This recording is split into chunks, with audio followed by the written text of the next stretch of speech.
And you know some people in some very high places. You've been all over the world, seen some amazing things. You're well versed in magic. Lucifer or Satan or the devil is so predominant in the media today. Many of the top entertainers and boast that they sold their soul to the devil, whether it be on Jimmy Kimmel Live or Conan O'Brien or a British TV show. And I wonder why. I mean, is that real? Is that a part of a ploy to sell more records, or did they actually sign a blood contract and put a prick in their finger and sign on the dotted line? What does that mean? What's your interpretation of that, Gordon? Well, they may well have. So there are a couple of jazz musicians at the beginning of jazz. I think Robert Johnson, the main one, who openly admitted that. Who said he kind of wasn't a very good guitar player, and he went to the Crossroads 3 nights in a row and just played the guitar. And on the third night, a large, sort of like literally a man in black, came up and sat next to him and tuned his guitar and walked off. And then he died 9 years or 11 years later. But when he was alive, he was the most remarkable guitarist. The thing is, he was black, obviously. This is before he moved to Chicago. We're talking in the South. When you're dealing with the devil, as discussed in cultures that have an Afro-Caribbean influence, the devil is a stand-in for something that isn't at all bad in a lot of the kind of African cultures that it subsequently influenced the rise of things like Santeria and voodoo and all those sort of Afro-Caribbean traditions, because it's the being at the crossroads that allows access into the entire world of the spirits.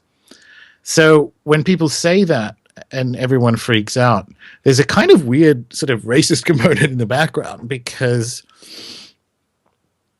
the devil is a cipher for the idea of some kind of agreement with the spirit world, which is literally what we've been doing for hundreds of thousands of years. It might be to know which valley the deer are running down so that, your tribe can eat. It could be to be a good jazz musician.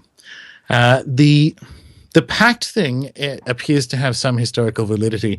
The worship thing didn't. That's the whole point. This idea that people are running around worshiping things. If you look at how early modern Europe saw the devil, and this is most noticeable on the Iberian Peninsula, but it's found in England and so on as well. The devil got his power by virtue of being the oldest thing on earth. So God created the devil. If you're like a cunning man in Essex, or like a folk witch in Portugal, here is how you see the world. God set the devil to rule the earth, and the devil knows everything, that has power over everything on earth because he is older than it. God created the angels before he created the earth, and then he set the devil to kind of run it.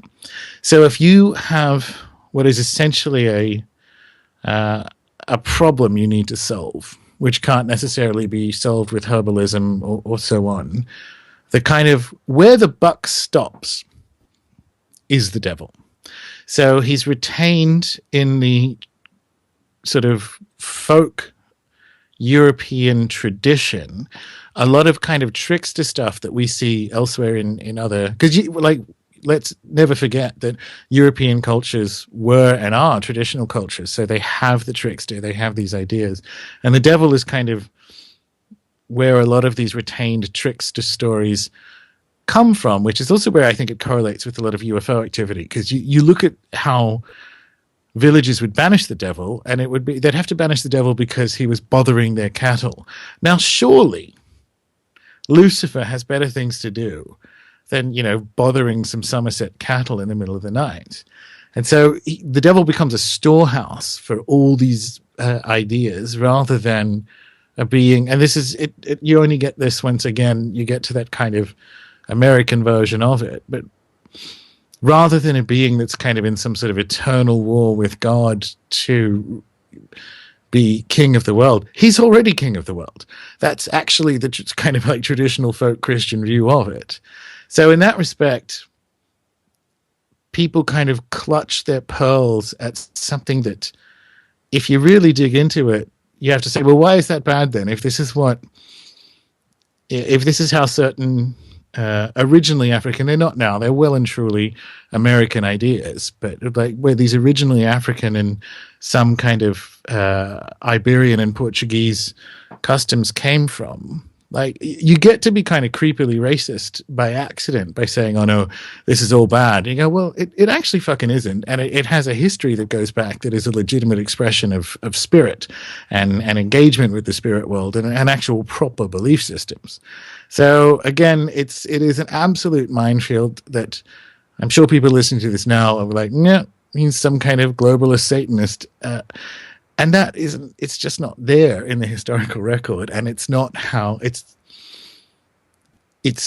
not why the devil is so prominent in the history of Western magic. It just certainly seems as if lately it's became a real popular idea, and that's why. Yeah, I but brought this it is people are selling records like the whole you put an eye in the triangle behind Rihanna and retire, right? But like it's fucking moronic. Every time I hear that, okay, so not this Super Bowl, but the last one, the Katy Perry one. Oh yeah, what was it? Yeah. If that was a ritual, what was that supposed to do? Seriously. People who are like, oh, it's the lion. I'm like, it's a tiger. The lions are eye of the tiger. And yeah, there are motifs in there, but it's kind of like saying if you throw some eggs and flour at a wall, you've made a cake. The motifs are in the show because culture is talking about them. And I hear this stuff that it's supposed to activate sleeper MK Ultra agents. I'm like, well, okay, did that happen? It didn't. It's artists.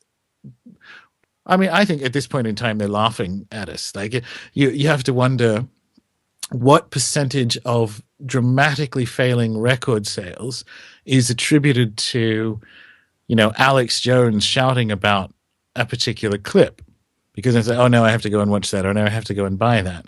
So I estimate that conspiratainment overreaction is what, 12% of global record sales at this point, because who the fuck else buys music anymore? Right. And you look at it and go, that it's just not.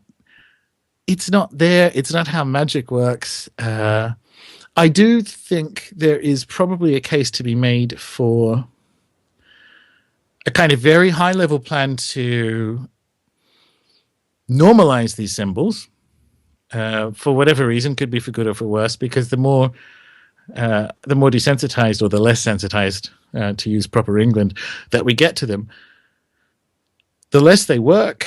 So I think magic is the birthright of all mankind. I think you are a sovereign consciousness, and your birthright is to sort of maximize that expression.